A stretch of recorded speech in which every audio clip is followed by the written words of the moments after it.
Hello guys, welcome back to another video. Today I'm taking the Metro for a dyno run. Really see how much power it's pushing.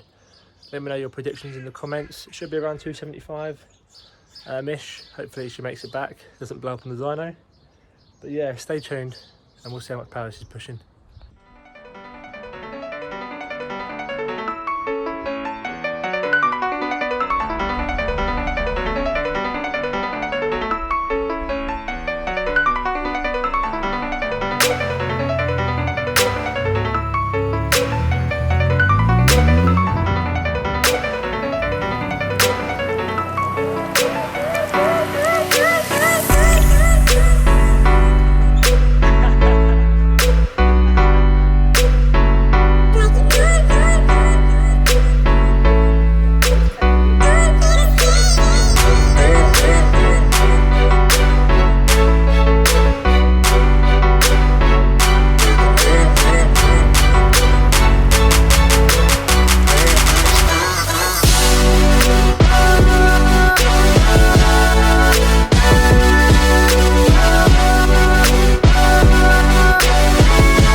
Alright then guys, well, we made 232 horsepower at about, it must be around, it's about 6,000 RPM it makes the full power. I'm not disappointed at all actually really, because the map isn't even made for this car. It's off of someone else's K series with a different turbo on it. And the condition of the engine could be completely different. So obviously there is room for improvement. I'm going to get it mapped. I will book that when I go inside. I'm going to book the mapping session. But it actually spanned the wheels on one of the roller sessions, as you can see. If you see there, that dip is it spinning the wheels in third gear on the dyno. So there's that. But yeah, other than that, it's really interesting actually, because I've never been to a dyno before, so it's just interesting to see how it all works and see some of people's cars. Everyone seems quite intrigued about the Metro, so it's all very good and well. I met some lovely people there.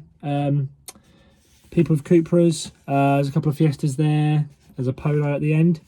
And obviously the Transporter at the beginning of the video that you'll see. So yeah, we need to get it mapped. There's a few things I want to do before that, because I think any more power and the clutch is going to start slipping. So I think it's time for a bigger clutch and possibly a stronger gearbox, because the gearbox is now starting to get very stiff to get into gear. So yeah, but other than that, thank you for watching today, guys. There's plenty more videos coming on the Metro. Congratulations to the winner of our little bet we have at work. So yeah, I hope you enjoyed. Stay tuned for more. Peace out.